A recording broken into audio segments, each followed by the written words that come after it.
हरि के वाहन गरुण की रोचक कथा। गरुण देव के ये रहस्य आपको आश्चर्यचकित कर देंगे।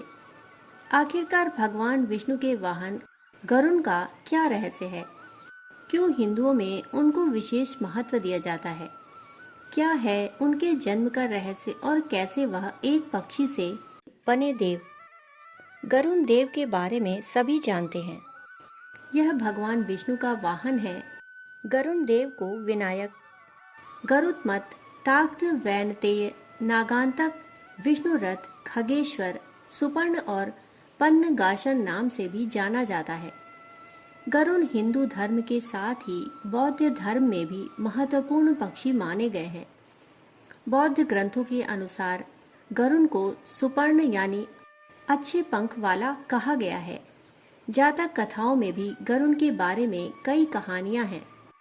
माना जाता है कि गरुण की एक ऐसी प्रजाति थी जो बुद्धिमान मानी जाती थी और उसका काम संदेश और व्यक्तियों को इधर से उधर ले जाना होता था। कहते हैं कि यह इतना विशालकाय पक्षी होता था जो कि अपनी चोंच से हाथी को भी उड़ाकर ले जा सकता है। गरुण जैसे ही दो पक्षी रामायण काल में थे जिन्हें जटायु और संपाति कहा जाता था। ये दोनों दंडकारण्य क्षेत्र में रहते विचरण करते। इनके लिए दूरियों का कोई महत्व नहीं था। स्थानीय मान्यता के मुताबिक दंडकारण्य के आकाश में ही रावण और जटायु का युद्ध हुआ था और जटायु के कुछ अंग दंडकारण्य में आ गिरे थे। इसलिए यहाँ जटायु का एक मंदिर है। पक्षियों में गरुण को सबसे श्रेष्ठ माना गया है। यह समझदार और बुद्धिमान होने के साथ साथ तेज गति से उड़ने की क्षमता रखता है। गिद्ध और गरुण में फर्क होता है। संपूर्ण भारत में गरुण का ज्यादा प्रचार और प्रसार किस लिए है यह जानना जरूरी है। गरुण के बारे में पुराणों में अनेक कथाएं मिलती हैं। रामायण में तो गरुण सबसे महत्वपूर्ण पात्र है। गरुण का जन्म सतयुग में हुआ था। दक्ष प्रजापति की विनिता नामक कन्या का विवाह कश्यप ऋषि के साथ हुआ। विनिता ने प्रसव के दौरान 2 अंडे दिए। एक से अरुण का और दूसरे से गरुण का जन्म हुआ। अरुण तो सूर्य के रथ के सारथी बन गए तो गरुण ने भगवान विष्णु का वाहन होना स्वीकार किया। संपाति और जटायु इन्हीं अरुण के पुत्र थे। बचपन में संपाति और जटायु ने सूर्य मंडल को स्पर्श करने के उद्देश्य से लंबी उड़ान भरी। सूर्य के असहज तेज से व्याकुल होकर जटायु तो बीच में लौट आए, किंतु संपाति उड़ते ही गए। सूर्य के निकट पहुंचने पर सूर्य के ताप से संपाति के पंख जल गए और वे समुद्र तट पर गिरकर चेतना शून्य हो गए। चंद्रमा नामक मुनि ने उन पर दया करके उनका उपचार किया और त्रेता में श्री सीता जी की खोज करने वाले वानरों के दर्शन से पुनः उनके पंख जमने का आशीर्वाद दिया। पुराणों में भगवान गरुण के पराक्रम के बारे में कई कथाओं का वर्णन मिलता है। कहते हैं कि उन्होंने देवताओं से युद्ध करके उनसे अमृत कलश छीन लिया था। दरअसल ऋषि कश्यप की कई पत्नियां थीं, जिनमें से 2 वनिता और कद्रु थी। ये दोनों ही बहनें थीं जो एक दूसरे से ईर्ष्या रखती थी। दोनों के पुत्र नहीं थे, तो पति कश्यप ने दोनों को पुत्र के लिए एक वरदान दे दिया। वनिता ने 2 बलशाली पुत्र मांगे, जबकि कद्रु ने 1000 सर्प पुत्र रूप में मांगे, जो कि अंडे के रूप में जन्म लेने वाले थे। सर्प होने के कारण कद्रु के 1000 बेटे अंडे से उत्पन्न हुए और अपनी माँ के कहे अनुसार काम करने लगे। दोनों बहनों में शर्त लग गई थी कि जिसके पुत्र बलशाली होंगे, हारने वाले को उसकी दास्ता स्वीकार करनी होगी। इधर सर्प ने तो जन्म ले लिया था, परंतु वनिता के अंडों से अभी कोई पुत्र नहीं निकला था। इसी जल्दबाजी में वनिता ने एक अंडे को पकने से पहले ही फोड़ दिया। अंडे से अर्ध विकसित बच्चा निकला, जिसका ऊपर का शरीर तो इंसानों जैसा था, परंतु नीचे का शरीर अर्धपक्व था। इसका नाम अरुण था।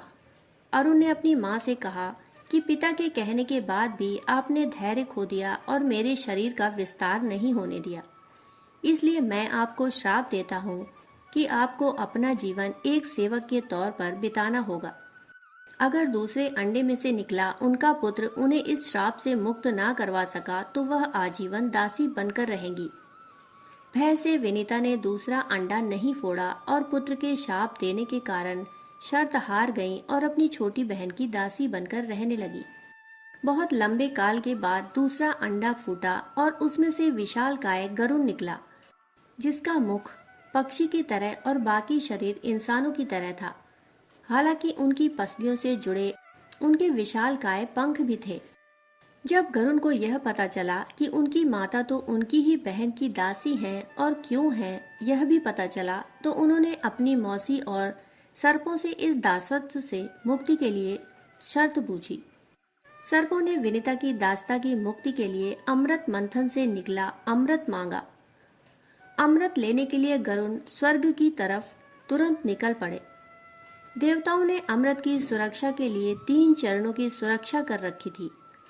पहले चरण में आग के बड़े पर्दे बिछा रखे थे, दूसरे में घातक हथियारों की आपस में घर्षण करती दीवारें थी और अंत में 2 विषैले सर्पों का पहरा। वहां तक भी पहुंचने से पहले देवताओं से मुकाबला करना था। गरुड़ सबसे भिड़ गए और देवताओं को बिखेर दिया। तब गरुड़ ने कई नदियों का जल मुख में ले पहले चरण की आग बुझाई।